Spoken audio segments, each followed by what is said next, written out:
and welcome to Get a Clue, Casual Gamer. Today we're going to do something a little bit different, and it is a category.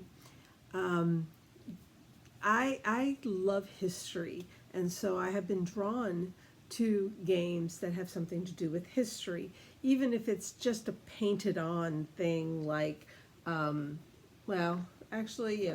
Wonders Duel. You don't really learn history in it, but if you know your history, you can recognize the places and the events. But this video is going to be me sharing with you a few examples of games where you can learn history as you play, trying to make it as painless as possible. So, I have pulled out three basic games. I have two versions of one of them, and I actually have another version of another one on its way, but it's not here yet. And I was ready to do a video, so I figured I would do this anyway. So, first of all, we're going to start with the smallest box, or in this case, can. You get this can, and the game is called Timeline. Now there are lots of different timelines. The three basic ones are the classic, the events, and the inventions decks. Now the cards are very small. They come in a little can. They're very small. And I pulled out some examples of what you would find in these games. You have Marie Curie wins the Nobel Prize in Physics, the invention of the table knife, the creation of the NBA, Cleopatra crowned Queen of Egypt. Now these are all very nice events, but what are you learning? Well, you're learning when it happened. Cleopatra was crowned Queen of Egypt in the year 51 BC. Creation of the NBA, 1946. The invention of the table knife, 1637. And Marie Curie wins the Nobel Prize in Physics in 1903. So here you have events, and the whole game is you start off with a number of cards, and you only see the side without the date. And when it's your turn, you have to place one of your cards in the line in the middle of the table in date order. And if you were correct, once you've placed where you're going to put it, you turn it over, and if you were correct, it stays there. And if not, then it comes, I'm not sure if it comes back to you, or if you get another one, it gets thrown out and you get another one. I think that's how it is. And now you're stuck with still more. And the goal is to get rid of all your cards. And whoever does first wins. So you're learning the timeline of special events. And some of them are fun and some are real historical. You know, it's like the invention of the tea bag, by the way, 1908. So that is Timeline. And again, there are, the yellow one is the classic. The one is green and one is blue. Green, I believe, is inventions, and blue, I believe, is events. They've all come out in a mixture of time since about 2009, 2010, around there, then until now. This little can, it used to come in other forms, but these cans, I think, began in the 2000, I know this one's 2012, so we'll go with around that time. The complexity, this is the easiest out of all the ones that I'm showing you today. Okay, so this is Timeline. The next one is actually two. The original is Chrononauts. It is a game where you are creating paradoxes of events in history. This is the original, and it came out in the year 2000. And 4 years later, they came out with the early American Chrononauts version, which is early American history. And examples of those, let's see, in the original one, there's the Lusitania sinks in 1915, Seoul captured by North Koreans in 1950, final solution undertaken, which is the systematic murder of Jews in 1942. And you have goals in this game to create paradoxes and change history. And so you're trying to change some of these events, but like a linchpin will change other things. It will change what happened in 1917 and what happened in 1933. So if you change and save the Lusitania and it arrives safely, then those two events in those 2 years change. And it's a chain reaction of change. So, but in the game, you are learning when these actual events did happen, and then what could have happened if we changed history, for good or for bad. So these are examples of what's in the original set. In the early Americas set, I've actually put them in date order. We have the T exempted in tax repeal. The taxes on paint, paper, and glass were repealed, but T was left on. So this is a linchpin. This can change history if you change this. It'll change what happens in 1773. In 1976, we have the Declaration of Independence. In 1814, the British burn Washington, D.C. And again, this is a linchpin. If you change it, it will change history in 1846 and 1916. It sounds like a complicated game, and it is more so than Timeline.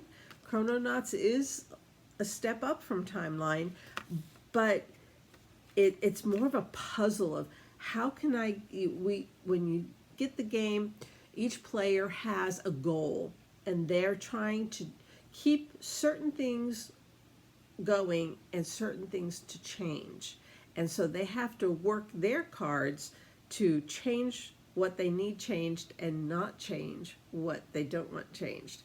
And it can be played solo as well. I have played it solo. So that is Chrononauts, original or early American. And then the last of the basic for, and by the way, the complexity of that one is on the higher end because of the chain reaction.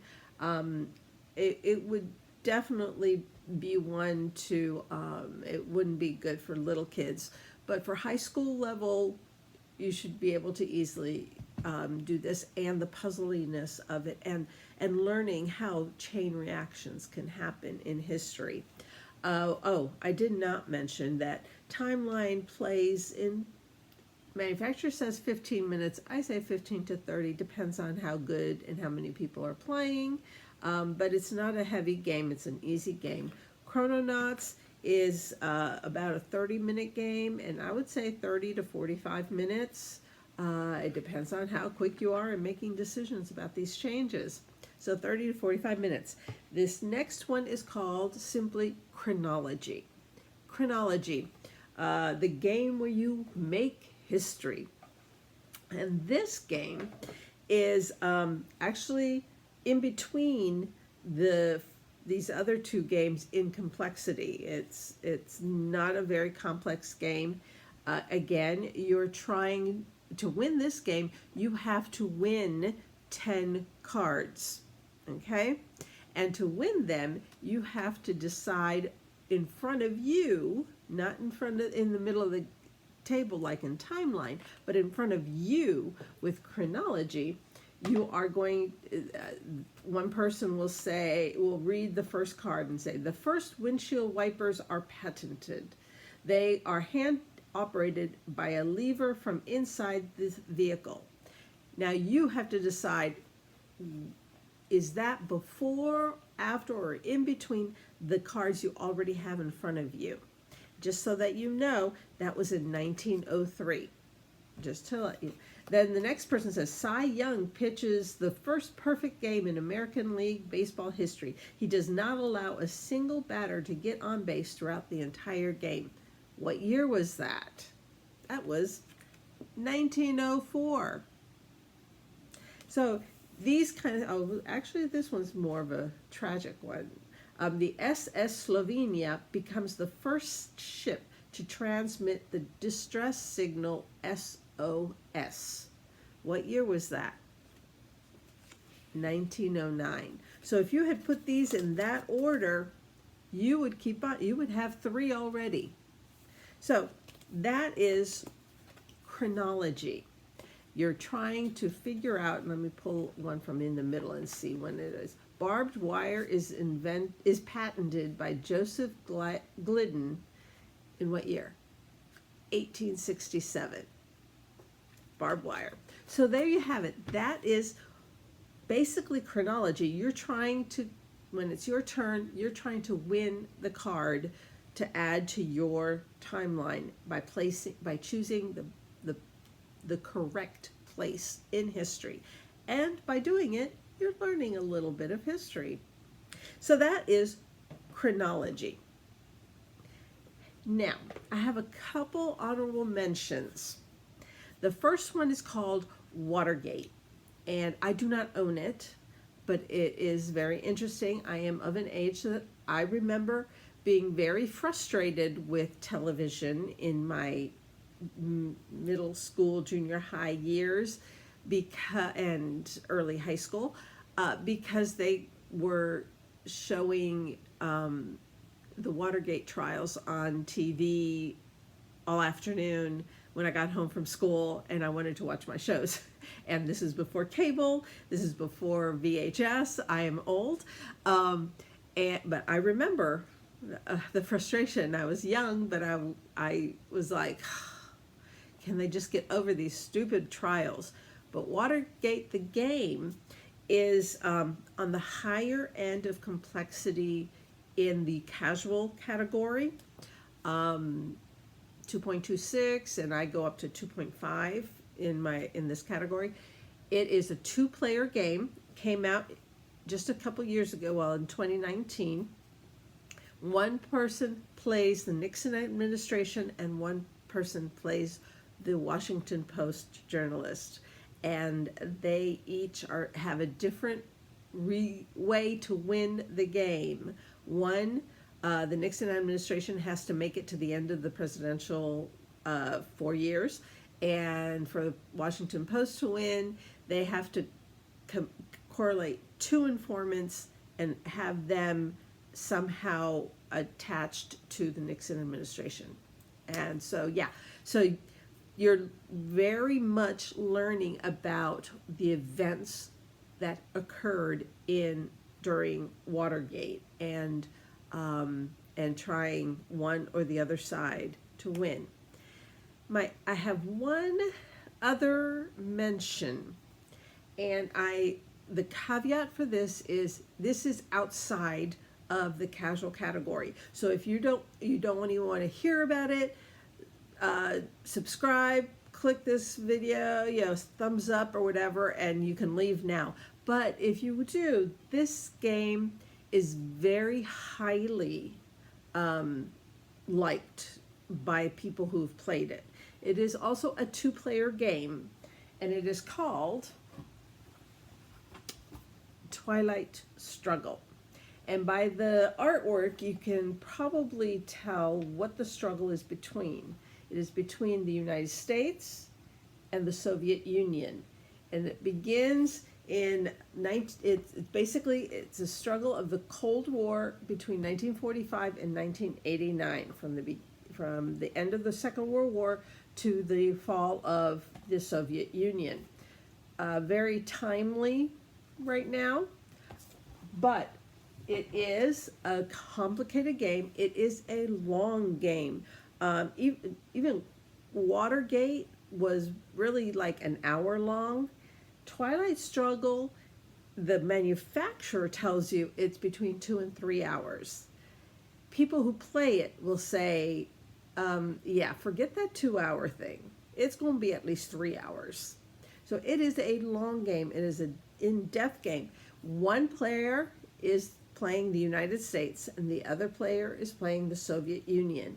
And each one is trying to get influence and control of the rest of the world. But the reason I bring it up, and it is, if you have somebody who is studying that time period, this game would be probably very good for learning so much. If nothing else, in the rule book, which is quite extensive, it's not a pretty thing, it has this section that talks about the histories of the cards in the game. And it's things like the Romanian abdication, the Korean War, the Vietnam revolts, the Duck and Cover, Warsaw Pact formed, the Marshall Plan, CIA created, the Truman Doctrine, the captured Nazi scientists, NATO, Suez Crisis, Central America, Southeast Asia, UN intervention, Cuban Missile Crisis, the different summits in 59, 61, 72, 73, 74, 79, 85, 86, 87, 88, 89. Holy cow. The junta, the Brezhnev Doctrine, Willy Brandt, the Muslim Revolution, the Cultural Revolution, the U2 incident, OPEC. It's like all of these events and these historical events can all be found in this game. So I will tell you, it is off the charts with the complexity. It is nowhere near casual gaming. It is a 3.6 out of 5. I stop my casual category at 2.5. This is a 3.6. This is a 1.1 higher than the highest I will go in my casual suggestions. But it is an incredible game. Now, I did not give you the prices of all of these games, so let me review. Timeline, you can get them between $10 and $14. Okay, so that's how easy is it to on the pocketbook.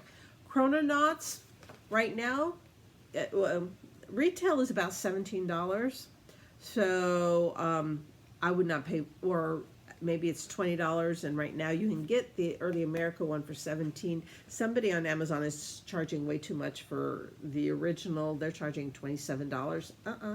I wouldn't go past $20, and if you can get it for less, better. And then Chronology sells for a nice simple $20, and that's a lot of cards, and they're two-sided. So you get over 800, almost 850 different events in Chronology for $20. Watergate sells for $29, which is a very reasonable price for hobby gaming. And Twilight Struggle is the expensive one. The basic game, the original game, is being sold for about $55. And there was a deluxe version that came out a few years later, and it sells for about $75.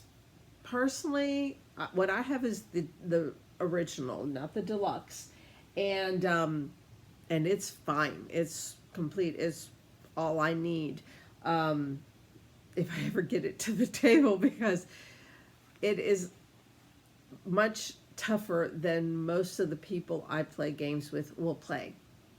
And it is a long one, so I might play it at a retreat where I can find one other person who's willing to sit for 3 or 4 hours and play one game. it is a struggle. But anyway, so those are all these games. You can learn, kids can learn, all different ages, as long as they know how to read, they can learn history in a fun way, not forced, not a dry book, but playing a game. So there you have it. You got a clue about some games that can help teach history as you play it. God bless. Have a wonderful time playing some games. Until next time, bye.